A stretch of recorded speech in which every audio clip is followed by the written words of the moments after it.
श्रुतदेव श्रीमत उत्तराध्ययन सूत्र के रूप में, श्रुतदेव के रूप में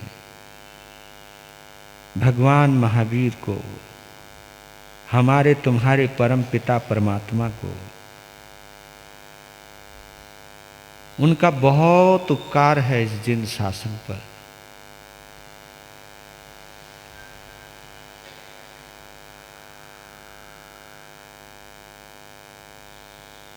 अपने इस संसार का अंतिम समय, क्योंकि अब संसार से ऊपर उठ चुके हैं, 2 दिन लगातार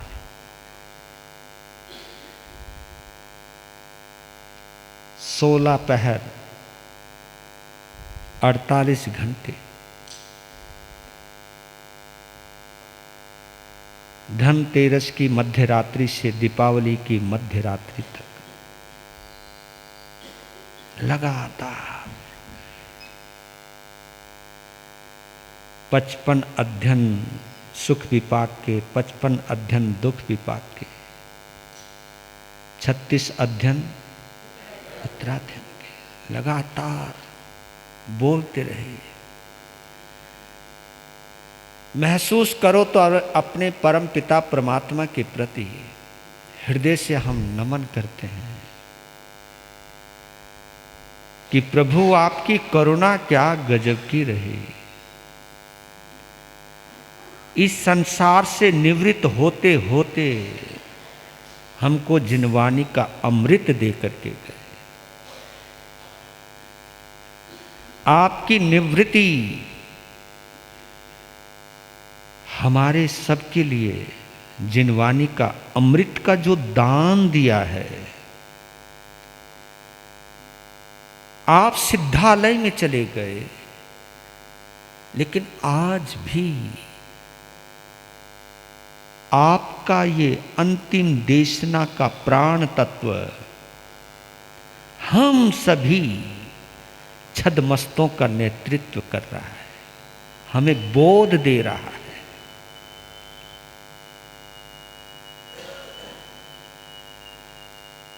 हमारी संसार के प्रति जो आसक्ति है मोहनीय कर्म की वजह से,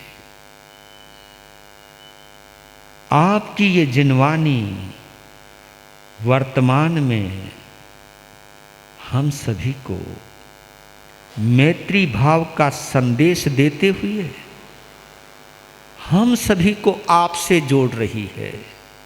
इतनी अद्भुत वाणी, जिनवानी हे प्रभु, यही है आपकी सबसे बड़ी मेहरबानी, अनुकंपा है, अनंत करुणा है, अद्भुत। इसको कहते हैं जिनवानी की पवित्र गंगा में स्नान करना।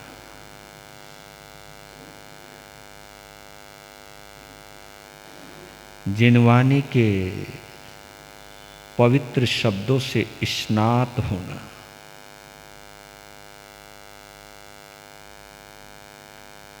अगर आप महसूस कर सको तो ये महसूस कीजिए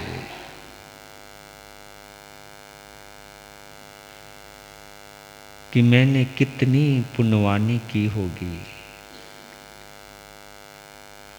इन अनमोल पलों को जीने के लिए। ऐसा लग रहा था गुरु गणेश दरबार में जिनवानी का पानी बरस रहा है। मेरे समस्त आत्म प्रदेश उस जिनवानी के शीतल जल को अनुभव कर रहे हैं।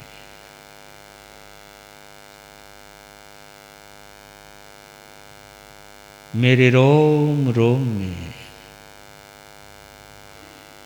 मेरे परम पिता परमात्मा गुंजित हो रहे हैं, गूंज रहे हैं।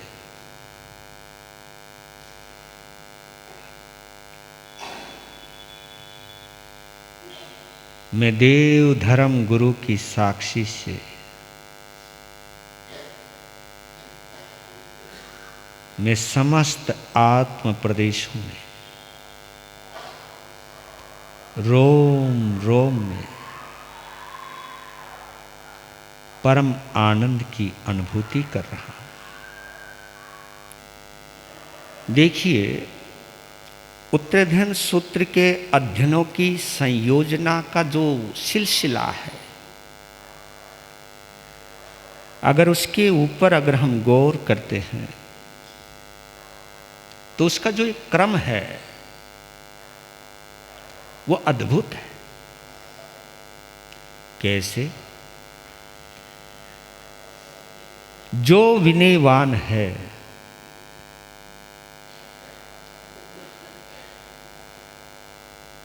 वही परिसहों को सहन कर सकता है और सहते हुए आनंद ले सकता है। यानी विनयवान को परिसहों में उद्विग्नता नहीं आती, उत्तेजना नहीं आती, निराशा नहीं होती। ये विनय का प्रभाव है। इसलिए कहा कि मूल विनय है। विनयवान के जीवन में अगर कभी कष्ट भी आते हैं तो वो कष्टों को महसूस नहीं करता, बल्कि कष्टों को वो पुरस्कार समझता है।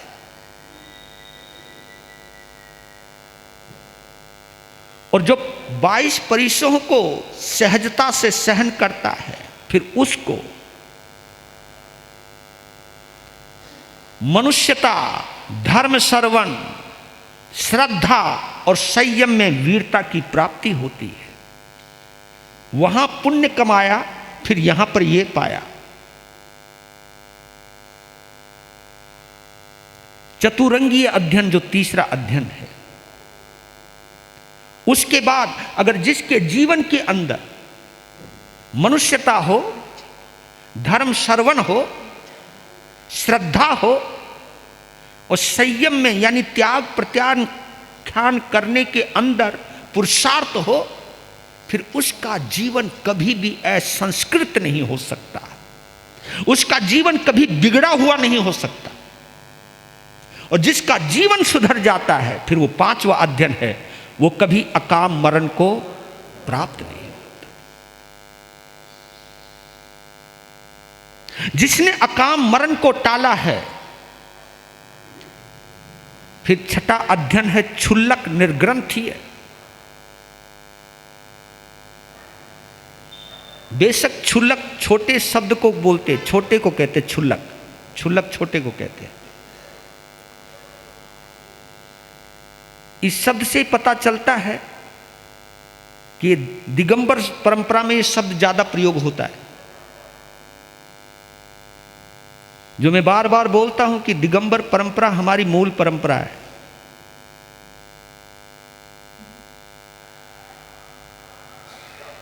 जिन कल्प परंपरा बाद में स्थिर कल्प की स्थापना हुई है, उस जीवन से गुजरता है। क्षुल्लक निर्ग्रंथि अध्ययन के अंदर संसार की असारता को समझने का एक ज्ञान, एक बोध प्राप्त होता है। और फिर जो उरभ्रीय अध्ययन है, जिसमें कई उदाहरण चीज बतलाई है।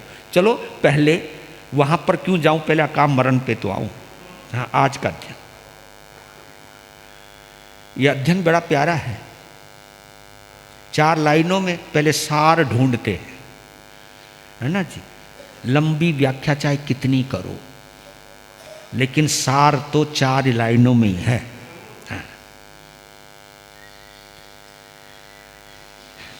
गौर कीजिएगा, ये हमारा तुम्हारा आईना है, हमारे तुम्हारे जीवन की कहानी है। बोल रहे हैं, अज्ञजन संत्रस्त होते मृत्यु जब हो सामने, लौट फिर मरण पाते इस जगत को थामने। आत्मज्ञानी को कभी भी, आत्मज्ञानी को कभी भी मरण से है भय नहीं। भव भ्रमण परिमित करे, संलेख न करके सही। भव भ्रमण परिमित करे, संलेख न करके सही।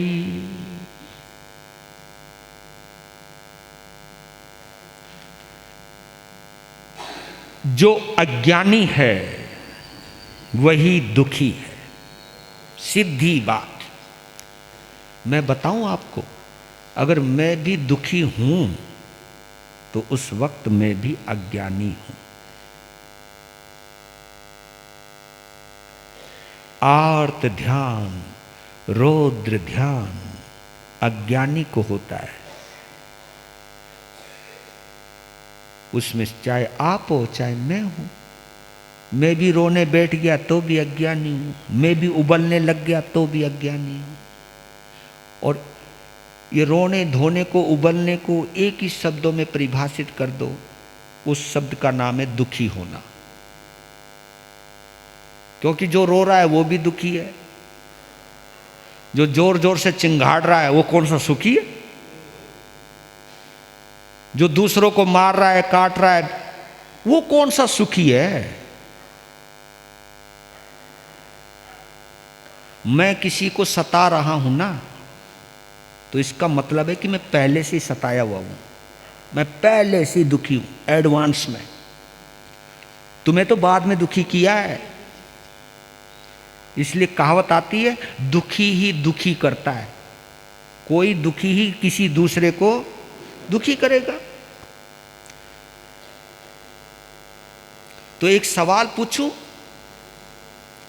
दुख को कौन पैदा करता है? नहीं नहीं नहीं, अज्ञानी। बात तो वहीं जोड़ रहा हूं, क्योंकि जब हम अज्ञान अवस्था में होते हैं तो हम दुख को पैदा करते हैं। दुख का किसने सृजन किया? अज्ञानी ने। घबराए मत, क्या करो, ये मत सोचा पता नहीं महाराज जी क्या बोल रहे हैं। मेरी बोली समझ में तो आ रही है ना? वाह जी, 90 दिन हो गए बोलते सुनते सुनते।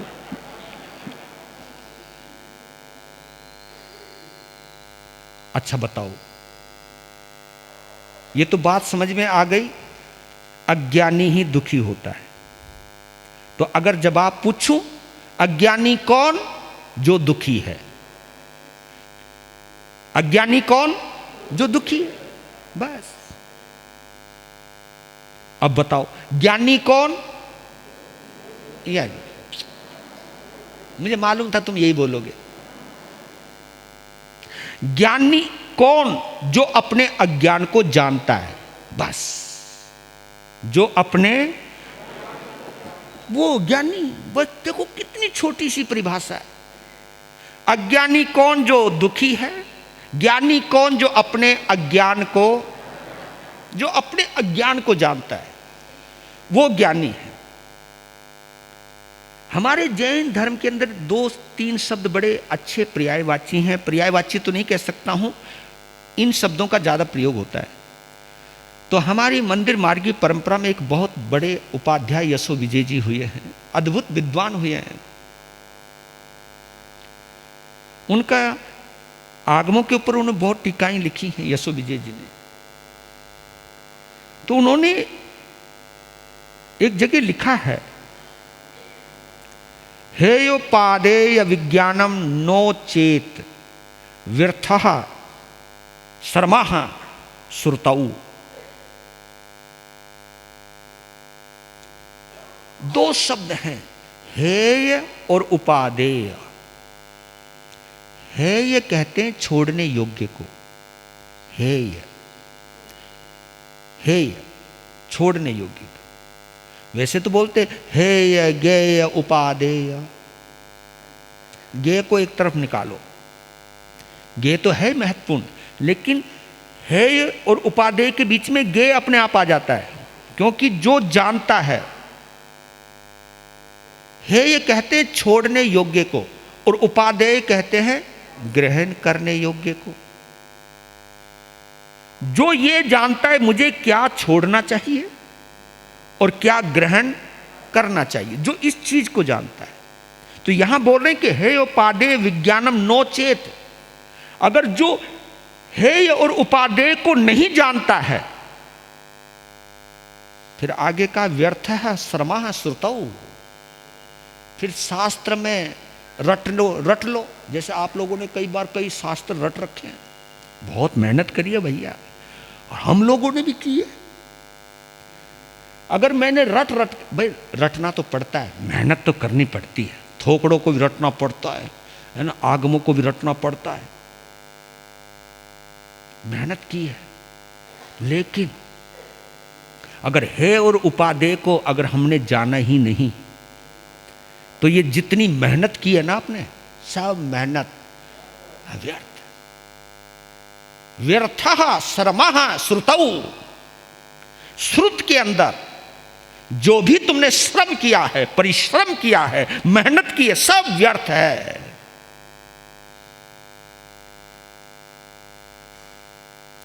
मैंने 4 महीने प्रवचन दिया, लेकिन मैं खुद को नहीं सुना पाया। आपने 4 महीने प्रवचन सुना पर खुद को नहीं सुना पाया, तो तुम्हारा सुनना भी बेकार है और मेरा सुनाना भी बेकार है। इसलिए कहता हूं कि वक्ता को, श्रोता को सुनाने के लिए नहीं सुनाना, अपने को सुनाओ। इतने सारे श्रोताओं के अंदर वक्ता अपने आप को भी श्रोता समझे कि मैं भी एक श्रोता हूं।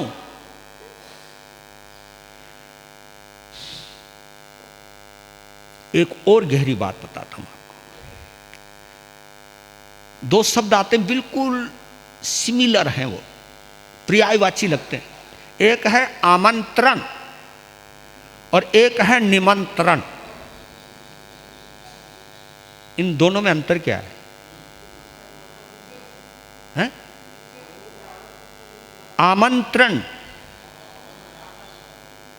आमंत्रण का मतलब है सूचना देना। इसको इस ढंग से समझाऊं तो तुम्हें जल्दी समझ में आएगा। व्हाट्सएप के ऊपर मैसेज कर दिया, यह है आमंत्रण, आ जाइयो, आइयो। निमंत्रण है फोन करके, हेलो देखो भाई तुझे जरूर आना है, यह है, यह निमंत्रण। नमन करके, निमंत्रण में नमन है, निमंत्रण में पर्सनैलिटी है, पर्सनलपन है, व्यक्तिगत है मामला, 1 to 1 है, एक एक को कहना, यह निमंत्रण है।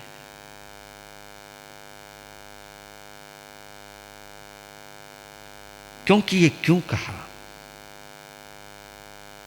इसकी झलक हमको एक जगह मिलती है जहां भगवान कहते हैं सोचा जानई कल्याणम, सोचा जानई पावगम, उभियम पी जानई सोचा जम से यम तम समायरे। ये वहां पर आया। यहां पर इन दोनों शब्दों के अंदर पता लग गया अज्ञान और ज्ञान की क्या परिभाषा है। क्योंकि सुनने से ही कल्याण का पता चलता है और सुनने से ही पाप का पता लगता है। अब अगर मुझे कल्याण का पता चल गया, कल्याण पथ का पता चल गया, कल्याण का रास्ते का पता चल गया, धर्म के रास्ते का पता चल गया, किससे? सुनने से। और सुनने से मुझे पाप का भी पता लग गया कि इसमें पाप है, इसमें धर्म है, इसमें कल्याण है, इसमें पाप है। जब हम दोनों को समझ लेते हैं कि ये कल्याण का रास्ता है, यानी ये ऊंचाई का रास्ता है, ये पतन का रास्ता है, ये गिरावट है, ये खाई है, ये ऊंचाई है, यहां गिरना है, यहां उठना है। जब 2 बातें क्लियर हो जाती हैं, दोनों बातें। फिर उभयंपी जान ही सोचा, जम सेयम तम समाय रे, जो तुम्हारे लिए श्रेष्ठकर है उसका तुम आचरण करो, बस यही ज्ञानी की परिभाषा है।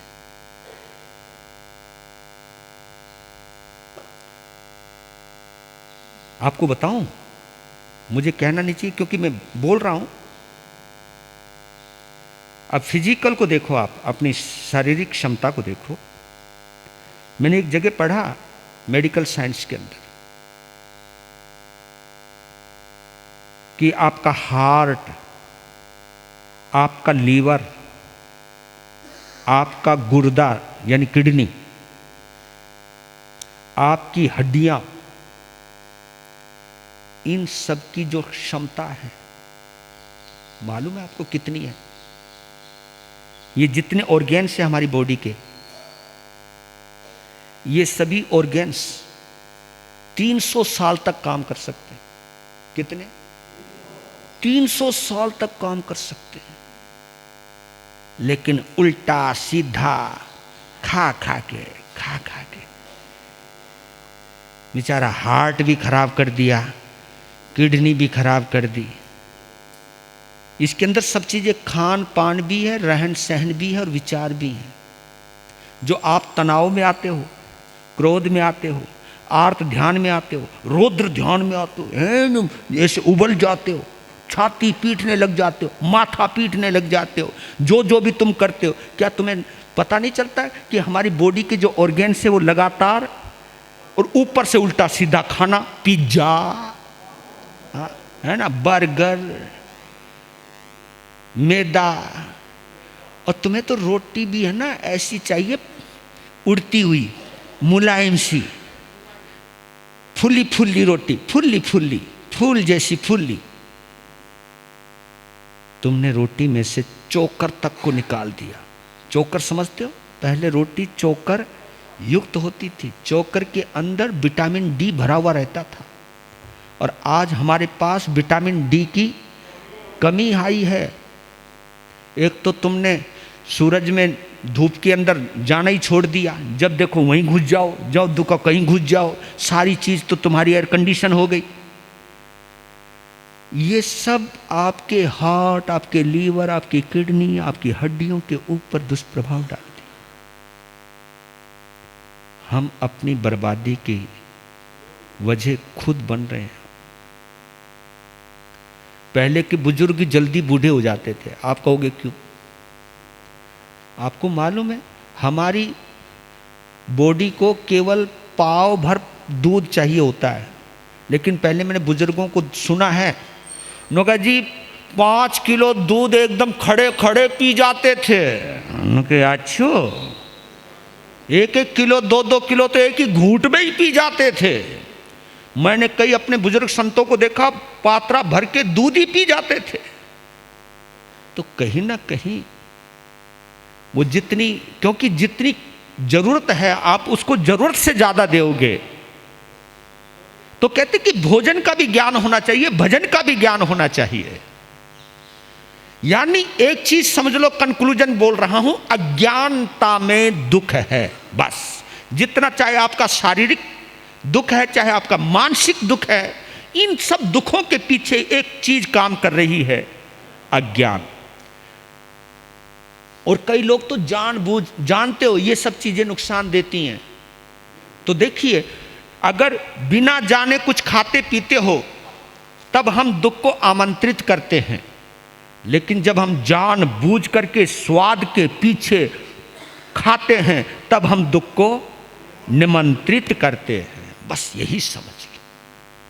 समायिक देखिए, अज्ञान अवस्था में अगर आप क्रोध भी कर लेते हो, छल कपट भी कर लेते हो, लेकिन इतना शास्त्र सुनने के बावजूद, इतना प्रवचन सुनने के बावजूद, इतनी जिनवानी सुनने के बावजूद अगर फिर भी बात बात पे क्रोध करो, तो फिर तुम दुख को निमंत्रण दे रहे हो या आमंत्रण दे रहे हो?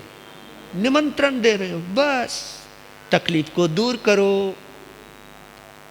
और याद करना, अकाम मरण और सकाम मरण, 2 प्रकार का मरण बताया। अकाम मरण किसको कहते हैं?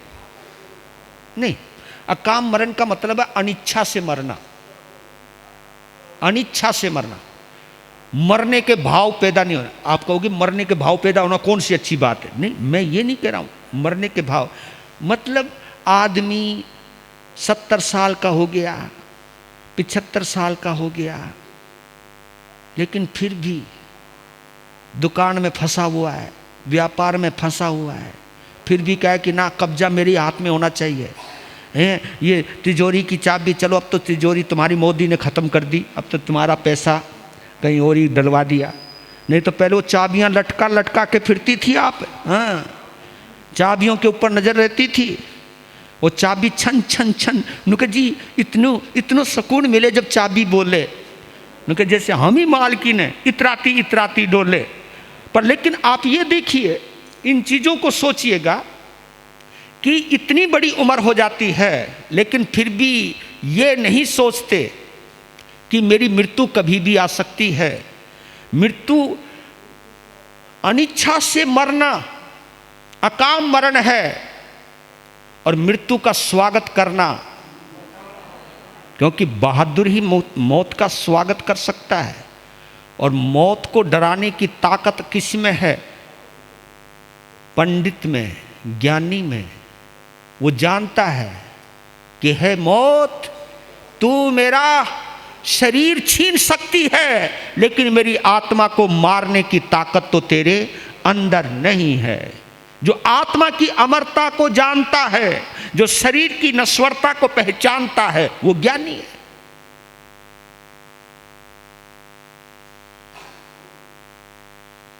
इसलिए हमारे जैन शासन में बहुत सुंदर परंपरा है। और बताऊं तुम्हें मृत्यु का पता क्यों नहीं चलता? इसकी वजह क्या है? नहीं पता? नहीं, इसकी एक ही वजह है। तुम्हें कभी ख्याल ही नहीं आता मुझे मरना है या मैं मरने वाला हूं? ख्याल ही नहीं ना जी। अभी तो हम जिएंगे, मरेगा कोई और है ना, मरेगा कोई और, अपन तो जिएंगे भाई। नहीं तो आप ये सोचिए, जितने उठालों में आप आते हो ना, हर उठाला हमें एक सबक देता है कि तेरी भी बारी आने वाली है। हर उठाला कहता है कि उठना है। उठाले का मतलब ये उठना है। और तुम यहां बैठ करके गपोड़े मारते रहते हो उठाले के अंदर भी। वह उठा तो वो है, हम तो उसके उठाले पे जा रहे जी। हर उठाला हमें मौत की याद दिलाता है, और जिसे मौत याद हो वो कभी पाप नहीं करता। जिसे मौत याद हो वो कभी छल कपट नहीं करता। जिसे मौत याद हो वो कभी धोखाधड़ी नहीं करता, क्योंकि वो जानता है कि मैं किसके लिए कर रहा हूं। यहां बोला है, आगम नहीं बोला है कि तू चाहे कितना ही जोड़ ले, जाएगा तो खाली।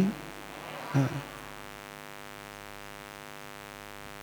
मुझे जहां तक समझ में आता है,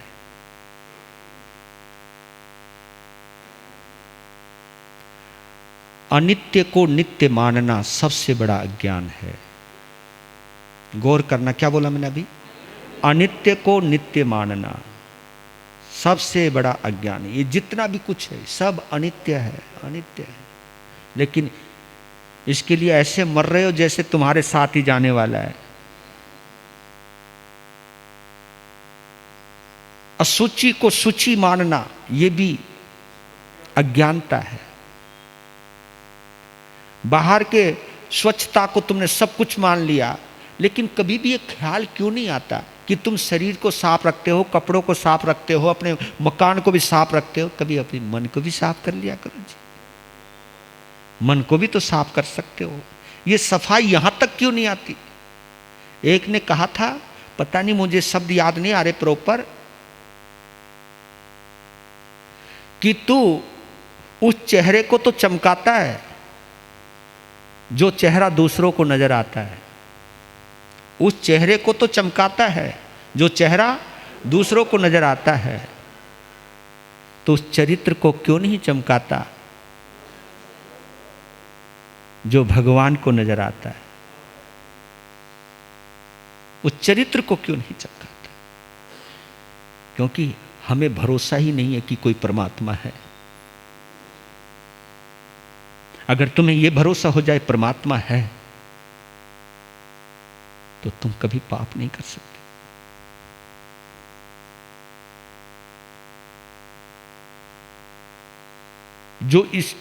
जो ये जानता है कि एक सीसी कैमरा लगा हुआ है, ये सीसी कैमरे क्यों लगवाते हो आप? इसीलिए लगाते हो ना सीसी कैमरा।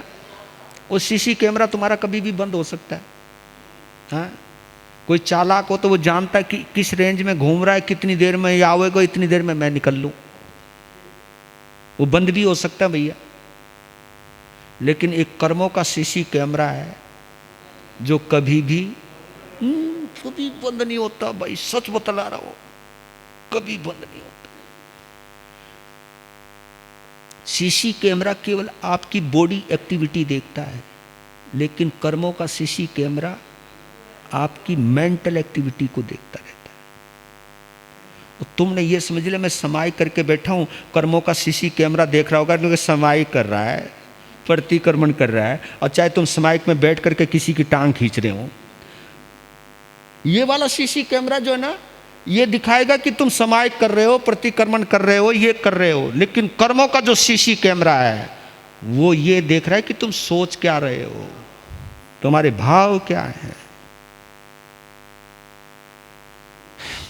वीर प्रभु के अंतिम वाणी सुन लो और सुना लो, जीवन धन्य बना लो, जीवन धन्य बना लो।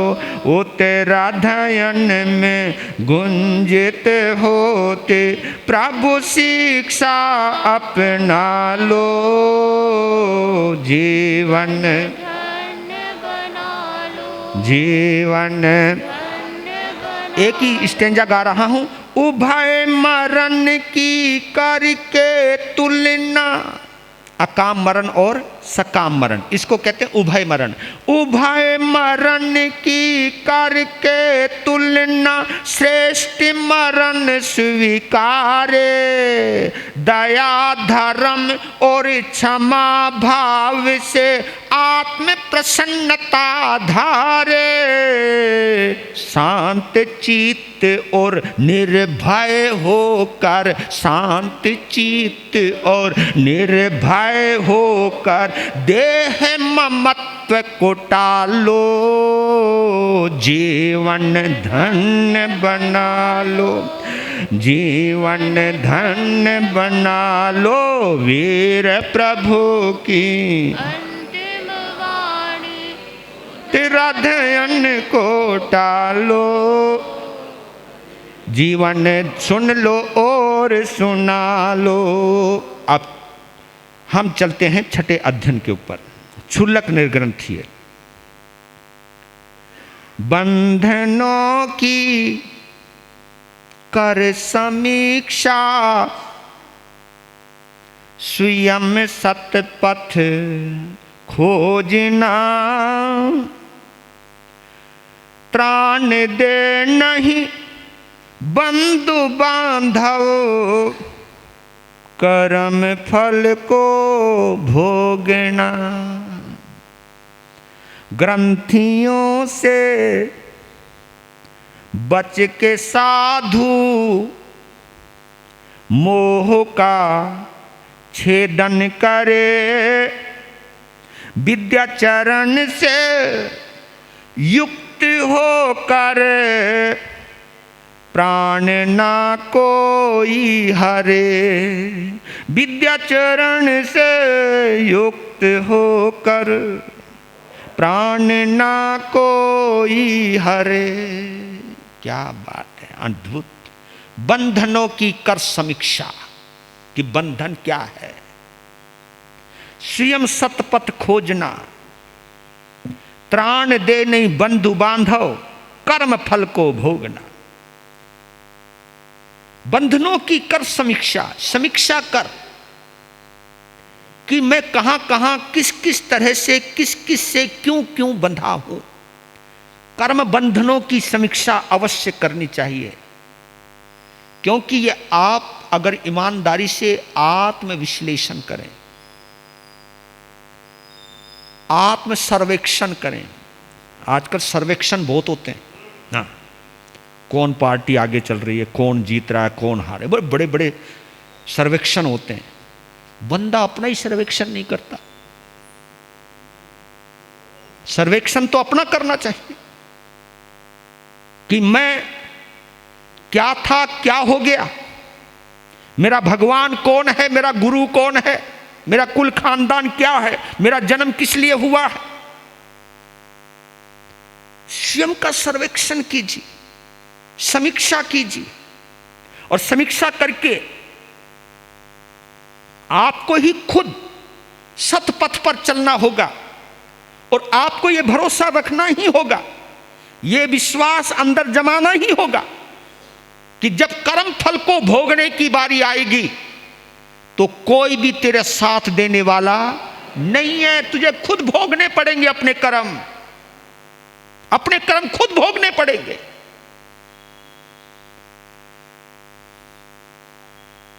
ग्रंथियों से बच के साधु मोह का छेदन करे, ये हम लोगों को सबक है।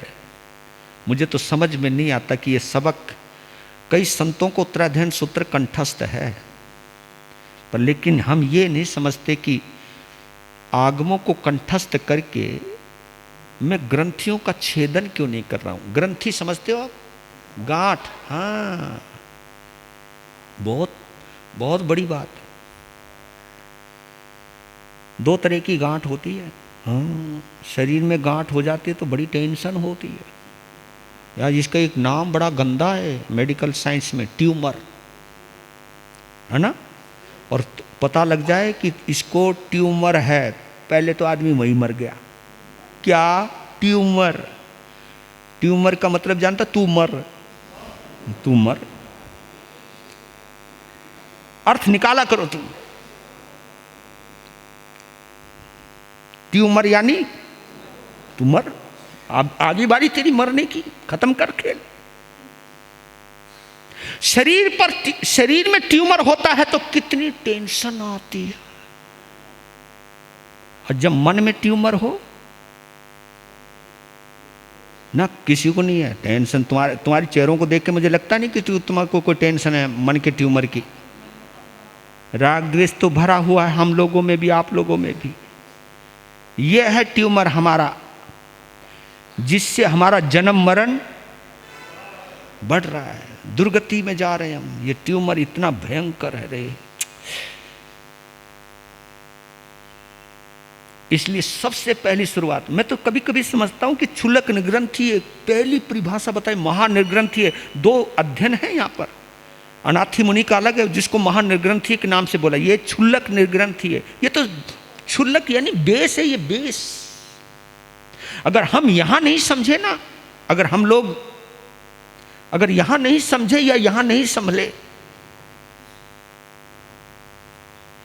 एक चीज में दिल खोल के कह देता हूं, बुरा लग सकता है।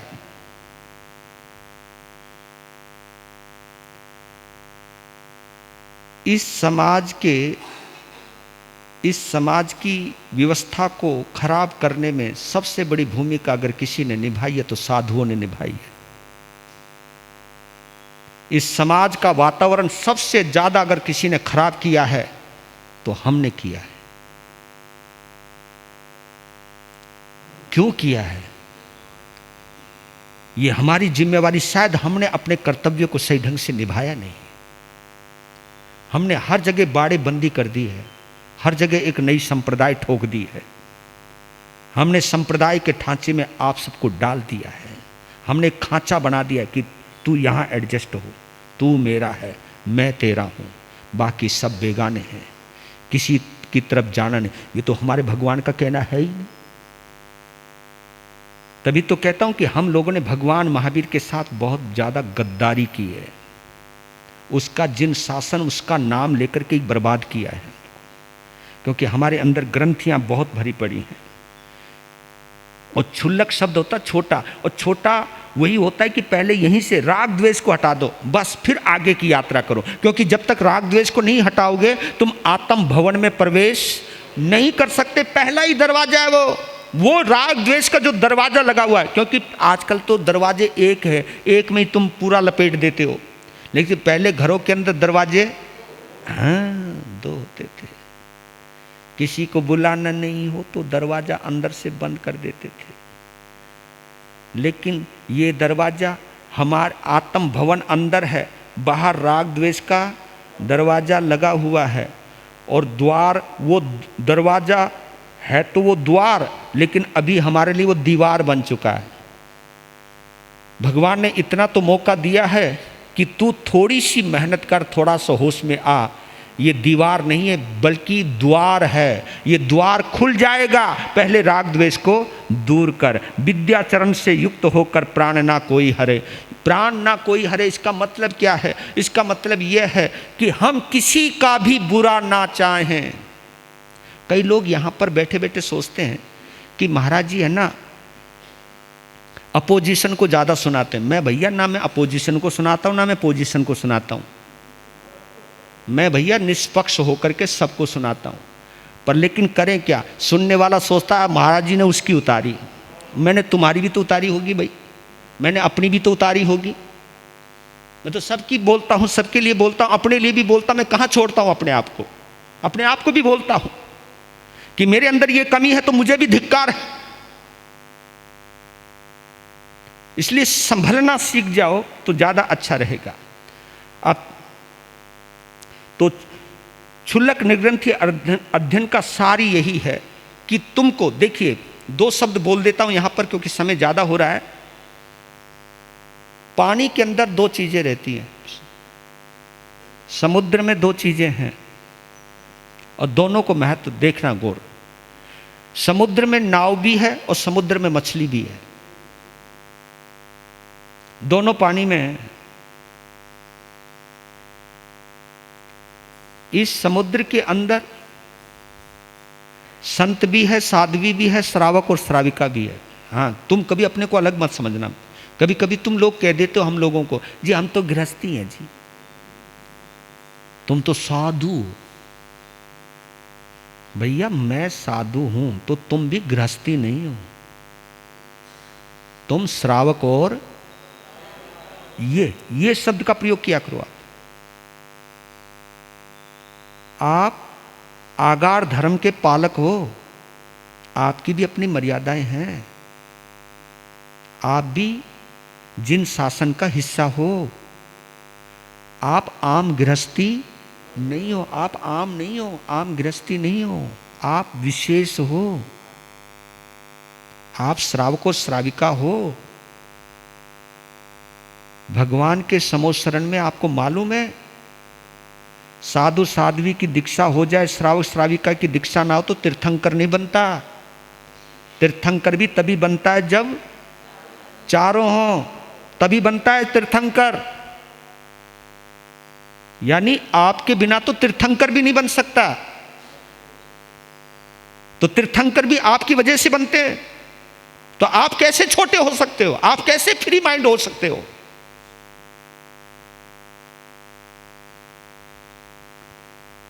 तो इसलिए नाव जो है साधु साध्वी श्रावक श्राविका का प्रतीक है। नाव क्योंकि वो पानी में है, लेकिन पानी में होते हुए भी डूबती नहीं है। उसे बाहर निकाल दो तो भी वैसी रहती है। लेकिन मछली में एक कमी है, रहती पानी में है, लेकिन पानी से अगर निकाल दिया तो मर जाएगी। पानी के बिना मछली जो है, मछली के लिए पानी मोहनीय कर्म के समान है, क्योंकि वो पानी के बिना नहीं रह सकती। जो संसारी जो लोग हैं, हमें यह देखना है कि हम मछली बने हैं या नाव बने हैं। हमें नाव बनना है, मछली नहीं, क्योंकि मछली बिना पानी के नहीं रह सकती। क्योंकि ये जो संसार है राग द्वेष के आधार पर ही है। अगर हमें मुक्ति महल में जाना है तो तुम्हें नाव तो बनना, हाँ, इसलिए उसको तरनी कहते हैं, उसको नाव कहते हैं। और भगवान ने शरीर के लिए बोला, शरीर नाउति बुच्चो, ये जो शरीर है ये नाव है, और इसके अंदर जो आत्मा है वो आत्मा उस नाव का नाविक है, नाविक है। इस शरीर को नाव बनाइए, नाव बनने से ही पार होंगे हम। तो इस छठे अध्ययन में नाव बनने की प्रेरणा दी है। अब चलते हैं सातवें अध्ययन में, संक्षेप में। हाँ,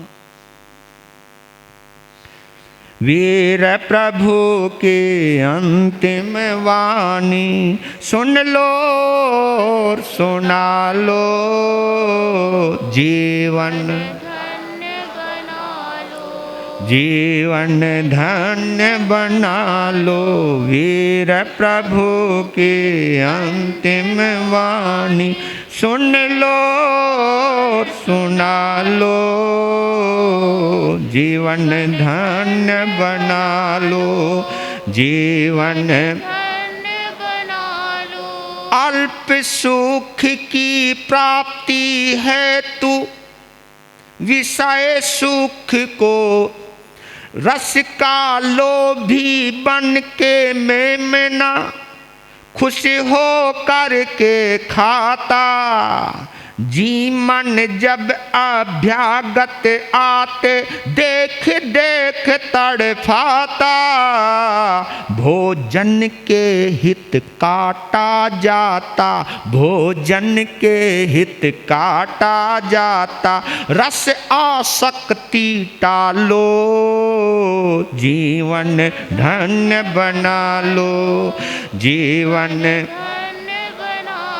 एक टके के लोभ के खातिर मूल हजार भी खोया। आम्र स्वाद के वश हो राजा, जीवन राज्य डुबोया। अल्प सुखों की खातिर आगे, अल्प सुखों की खातिर आगे दिव्य भोग ना टालो, जीवन धन्य बना लो, जीवन धन्य बना लो। तीन वणिक धन लेकर जाते एक मूल ले आता, दूजा लाभ कमा कर लाता, तीजा मूल गवाता। मूल मनुज गति, मूल मनुज गति देव लाभ है, तीजी दुर्गति टालो, जीवन धन्य बना लो, जीवन धन्य बना लो। ज्ञान भाव अज्ञान भाव की करके सम्यक तुलना, बाल भाव को तज कर साधक श्रेष्ठ ज्ञान में रमना।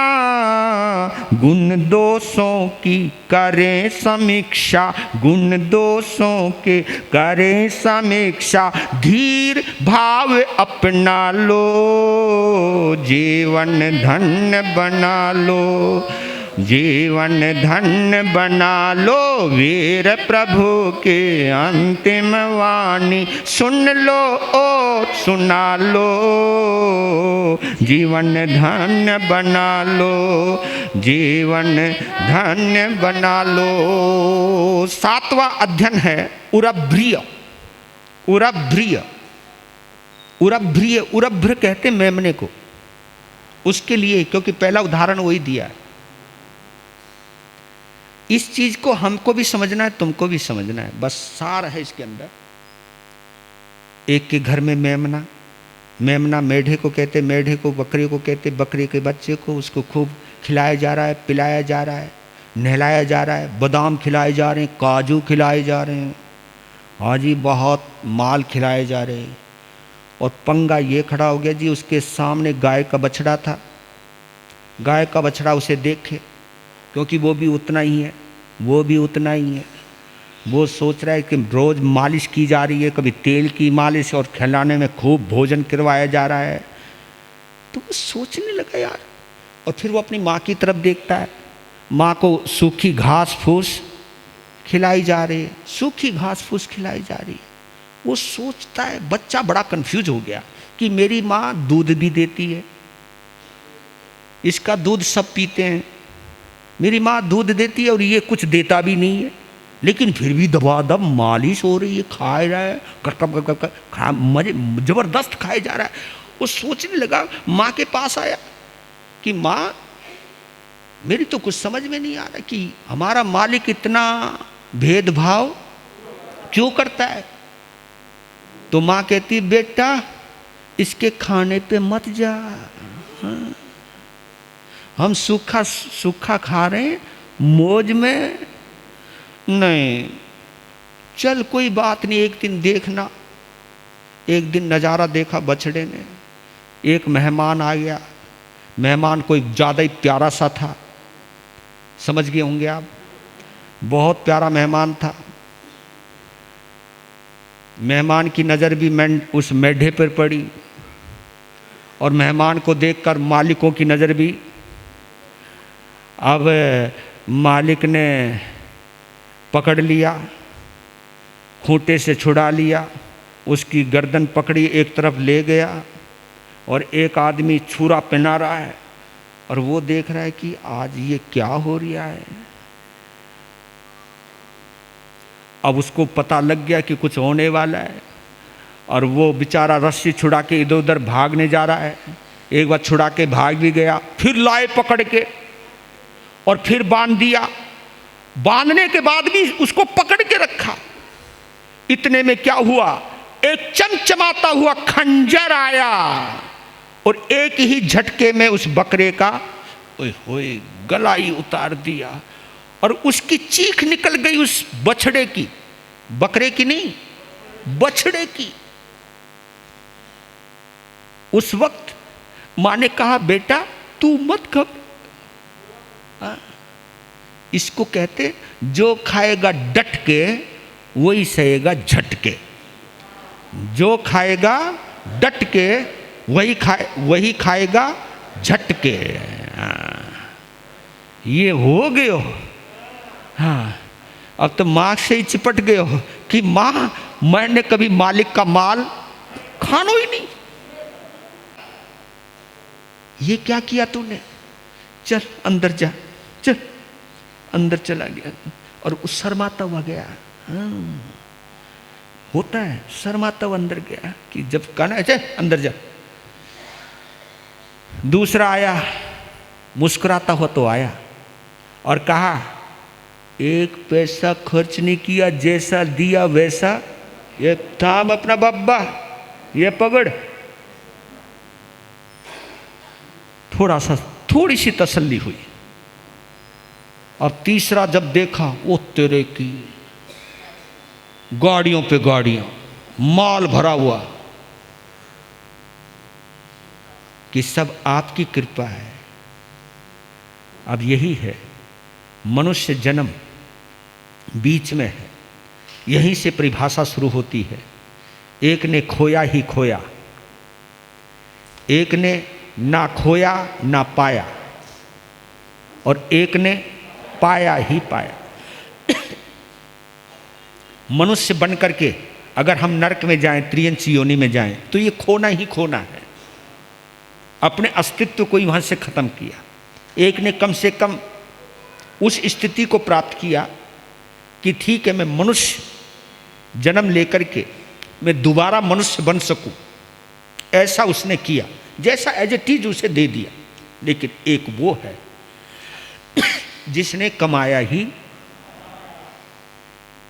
और वही सेठ कहाया। तो यही चीज, उदाहरण और भी है, केवल एक जीव के स्वाद के पीछे है ना। एक राजा हुआ बीमार, क्योंकि ये सब उदाहरण आप लोगों के लिए बराबरी होंगे, लेकिन सुनाना पड़ेगा क्यों, भगवान ने बोला। थोड़ा जल्दी सुना दूंगा, टेंशन ना लो जी। पर आज मैं थोड़ा यूं बेफिक्र हूं अनीता जी की वजह से, और तुम भी बेफिक्र रहना, घबराना नहीं। इसलिए मैंने सोचा आज तीन अध्ययन कर देता हूं। राजा हुआ बीमार, सब लोग हुए परेशान, रानियाँ ज़्यादा हो गई, रोने लगी। सभी बुला लिया हकीम को, नाड़ी परीक्षण करता था। नाड़ी से पता चल गया कि बंदे में बीमारी क्या है, और बीमारी को जांच लिया। पहले तो ये आजकल तो भैया हर चीज़ की टेस्टिंग होती है ना जी। आधा पैसा तो तुम्हारी टेस्टिंग में चला जाता है, आधा पैसा पहले कम से कम हकीम लोग होते थे, डॉक्टर लोग होते थे, देख तो नबज ये फ्री में लेते थे। आज तो भैया केबिन में एंटर के भी पैसे लगते हैं। हाँ, अगर आप उसके केबिन में चले गए हो तो वहाँ पर भी फ्री में नहीं गए। बंदे ने अगर हाथ लगा दिया समझो जेब खाली शुरू, वहीं से जेब खाली शुरू हो जाती है। वहाँ तो हाथ लगाने के भी पैसे हैं, काटने के अलग पैसे। मतलब अब डॉक्टर बैठा, मैं क्या बोलूँ किसी को। मतलब अब हुआ वहां पे तो सिर्फ परीक्षण कहा और कुछ दवाइयां दी, राजा स्वस्थ हो गया। क्योंकि महल वही महल में रहा वैद्य भी, और जब पूर्णतः स्वस्थ हो गया राजा बड़ा प्रसन्न हो गया। राजा ने हकीम को कहा, वैद्य को कहा कि धन्यवाद आपका, आपने मुझे नया जीवन दिया है, नई जिंदगी दी है। मुझे क्या करना? नुक तुम कुछ भी खाओ, कुछ भी पियो, बस एक चीज का ध्यान रखना, आम नहीं खाना। बस तुम्हारी मूल बीमारी आम की है, इससे एलर्जी होती है, आपके खून में खराबी करती है, बस यही करना। तो ठीक है। अब चले गया, 4-5 साल बीत गए।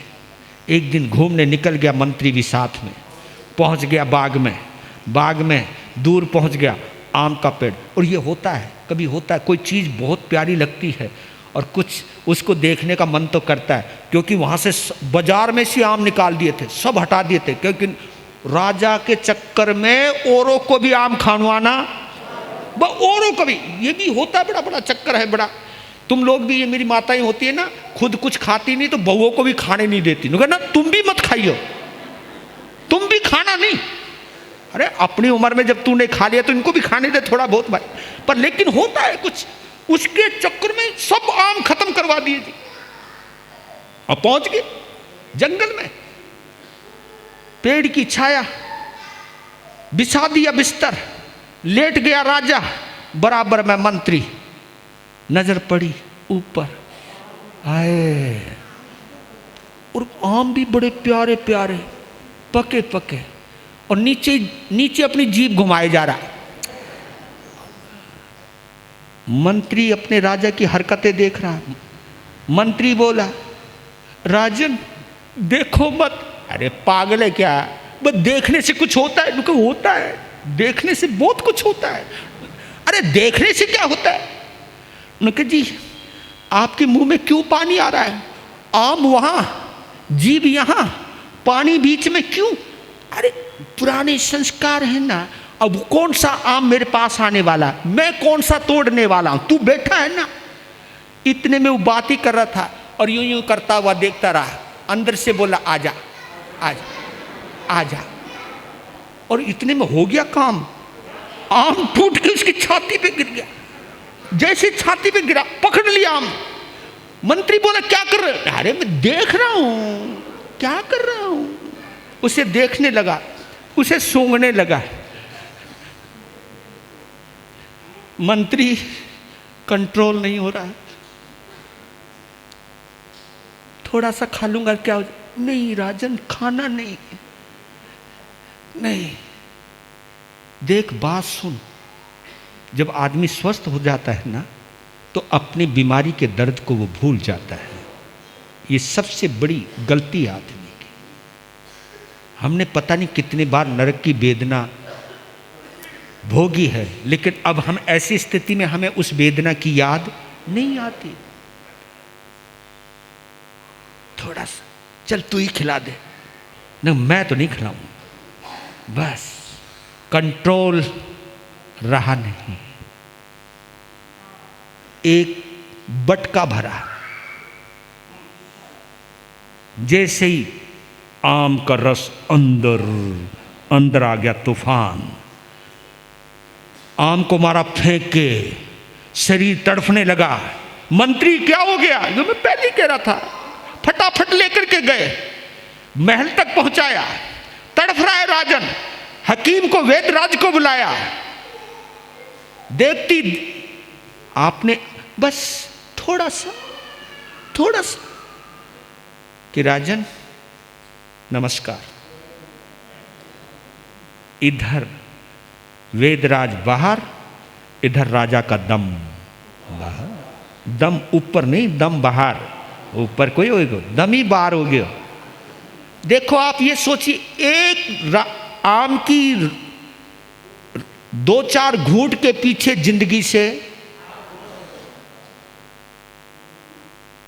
हम लोग संसार के विषयों और कषायों में इतने आसक्त हो गए कि हम स्वर्ग का भी सुख भोग सकते थे, लेकिन हम उस स्वर्ग को भी प्राप्त नहीं कर पाए। तो आप सोचिए, कदम कदम पर चेताया है प्रभु महावीर ने, जगाया है। इसमें तुम्हारी कमजोरियों को भी उभारा है, हमारी कमजोरियों को भी निहारा है, और उन दोनों कमजोरियों को निहार कर, देख कर हमको समझाया है कि हे भोलिया, काहे को गलती करता रहे। तो इस वाणी को जो समझ जाएगा वो चेत जाएगा, जो चेत जाएगा वो जाग जाएगा, जो संभल जाएगा वो संवर जाएगा, जो संवर जाएगा वो पार हो जाएगा।